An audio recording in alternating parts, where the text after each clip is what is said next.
This video is brought to you by Gamefly.com. You can rent 8,000 new releases and classics on most major systems, all delivered right to your mailbox. If you use this URL to sign up for a free 30-day trial, you can test out their service and help support my channel. The link is in the description, so go check it out.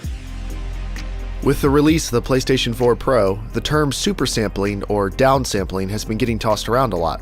It promises to make your games look better on 1080p screens without you needing to purchase a pricey 4K TV to take advantage of this new, more powerful console. PC gamers have had the ability to use supersampling for years, so in this video we're going to take a quick look at why you might want to use it, what it is, how you can do this in your own games, and what type of results you might be able to get. This is going to be a very quick overview, and I'm skimming over some of the finer details, so I've linked some more resources in the description of this video if you want to do some more in-depth reading on the topic. This is a crash course in supersampling, not an in-depth exploration of all the details. I recommend watching this video in the highest resolution your internet can handle, or downloading the video file I've linked in the description if you want a pixel peep. So why might you want to use supersampling? Well, you're probably familiar with aliasing or jaggies. That's the stair-stepping, shimmering edges on objects in games, especially when you're gaming at 1080p or lower. What causes this? Well, when you look at a computer-generated image, you're looking at a bunch of small squares. Pixels. Pixels are all the same size and they can each display one single color at a time.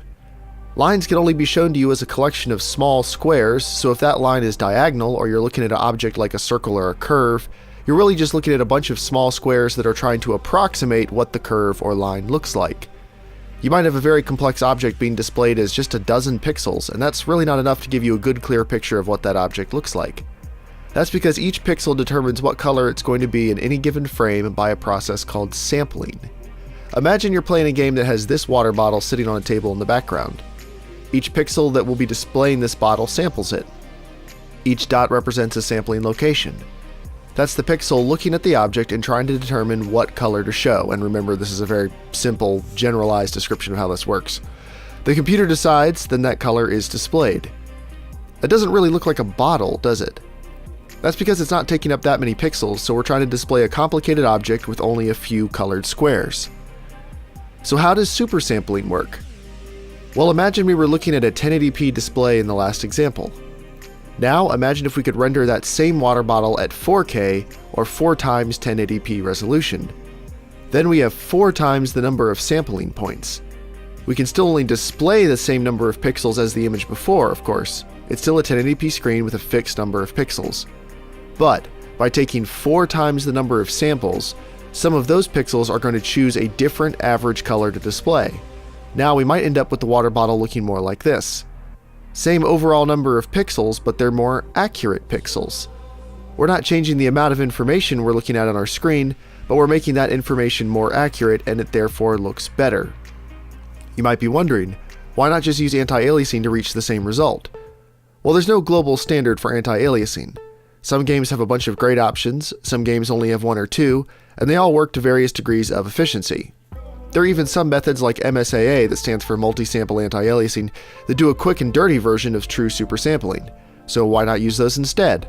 Well, you can. It's not going to be as accurate, but it also won't be as demanding. True supersampling can be very demanding because instead of rendering a 1080p image, you might be rendering a 1440p, 1800p, or full 4K image, then displaying it on a 1080p screen. That's going to be as hard on your system as trying to actually natively game at those resolutions on those screens. This is a brute force method that isn't efficient, but it can work very well when a game doesn't have great AA options. Even if a game does have great AA options, a combination of supersampling and some light post-processing AA can make the game look better than AA can all on its own. If your GPU can barely keep the frame rate you want at native resolution, this may not be for you, but if you have a really powerful card and a lower res screen, you might have a lot of GPU power sitting around that can be put to good use. If you want to see how hard your system is getting pushed, I use MSI Afterburner's performance overlay to monitor my system and the potato masher, and there is a link in the description. As a quick side note, some newer games now have options to increase or decrease your rendering resolution. I'm not covering those in this video because they don't all work exactly the same and I don't want to assume anything about one particular game. So that's enough explanation, let's talk about how to turn this on. Assuming you have an NVIDIA or AMD GPU made sometime after about 2012, it probably supports supersampling. NVIDIA calls it Dynamic Super Resolution or DSR, and AMD calls it Virtual Super Resolution or VSR. I've included links in the description that will show you how to enable it, but you do it in your GPU's control panel. It takes less than 30 seconds to turn on, and after you turn it on, you just go into a game's options menu and pick a higher resolution than your screen supports. The UI is going to get smaller in many cases, so keep that in mind, but that's all you have to do.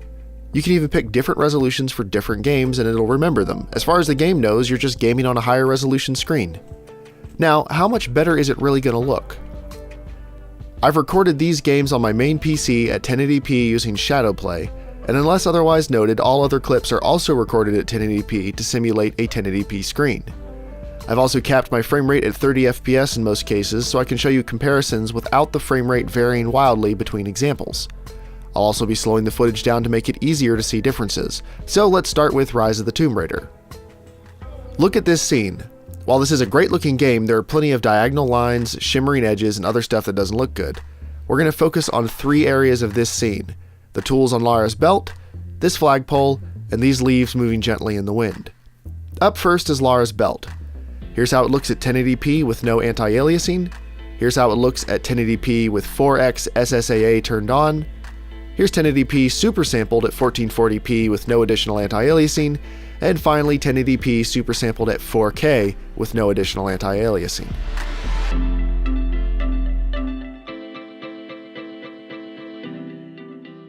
Next, the flagpole. Here's how it looks at 1080p with no anti-aliasing. Here's how it looks at 1080p with 4x SSAA turned on. Here's 1080p super sampled at 1440p with no additional anti-aliasing. And finally 1080p super sampled at 4K with no additional anti-aliasing. This is a great example of a diagonal line that benefits a lot from super sampling.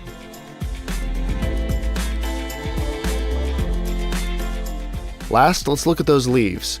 Here's how they look at 1080p with no anti-aliasing. Here's how they look at 1080p with 4x SSAA turned on. Here's 1080p super sampled at 1440p with no additional anti-aliasing. And finally 1080p super sampled at 4K with no additional anti-aliasing. You can see a big difference in the quality of the leaves and branches. Now here's the entire scene at 1080p with 4x SSAA compared to 1080p super sampled at 4K. 4K is of course going to be very demanding, but it's hard to argue with those results, and remember this was all recorded at 1080p. Next is The Witcher 3. This scene has a lot of moving grass that's very noticeably aliased, so we'll focus on this section with the grass and signpost, and this section with Geralt. First, the signpost. Here it is at 1080p with no AA. Here it is at 1080p with the in-game AA enabled. A definite improvement, but there's only one AA option, so we can't turn it up any higher. Here it is at 1080p, super sampled at 1440p and with the AA on, and finally here it is super sampled at 4K with AA on. A pretty noticeable difference.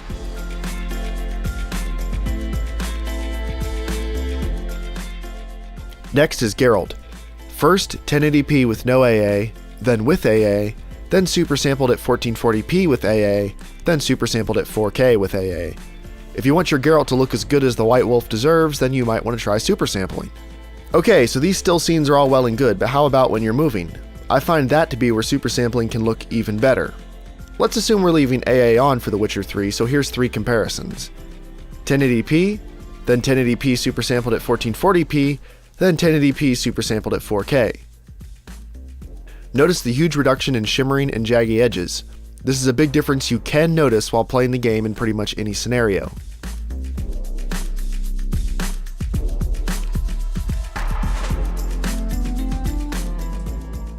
Next, Dirt Rally. This is a very fast-moving game, and it can be helpful to have the cleanest lines in the distance, and it's less distracting while you're driving. Or maybe that's just my problem. At any rate, the game moves too fast to line up things in the far distance, but take a look at the edges of the car. Here's 1080p with no AA. Next, 1080p with 4x MSAA. That's a nice improvement, but let's knock the MSAA down to 2x and super sample at 1440p. Lastly, 2x MSAA and super sampled at 4K.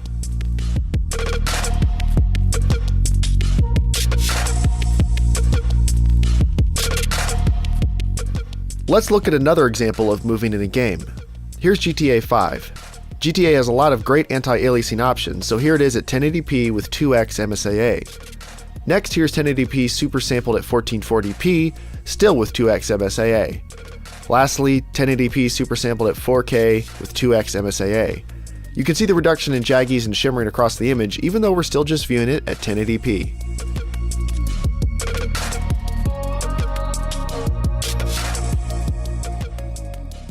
Now we've been looking at this primarily to see how good stuff can look on a 1080p screen, but of course it doesn't look as good as actually playing a game at 4K natively. Here's a communications tower with a lot of intricate fine detail in GTA 5. First, you're looking at 1080p with 4x MSAA and Nvidia's TXAA turned on. It's not very jaggy, but it's very soft, and in my view that's anti-aliasing taken a little too far. I don't really like it. Next is 1080p super sampled at 4K with just FXAA for anti-aliasing. It's sharper, but the jaggies are a little more noticeable. Compare that to native 4K. All that's changed is we're now on a 4K screen and recording at 4K. Everything else is exactly the same. Big bump in sharpness and detail, but you can see that those antennas are still so thin that it's hard to get them smooth. Just not enough pixels, even at 4K. Well, here's 4K super sampled at 8K. That's 4 times 4K resolution and 16 times native 1080p. It goes without saying that the game is basically unplayable at these settings, but the difference is cool and you can see there's a just insane amount of detail. The best I can do for a driving shot is 4K super sampled at 6K with FXAA, and you can see that it's not handling it well. Still, this is where affordable technology could be in another 5 years, and the image detail's crazy.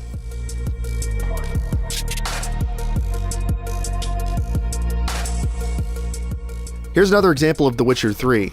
Here's the game again at 1080p, 1080p super sampled at 4K.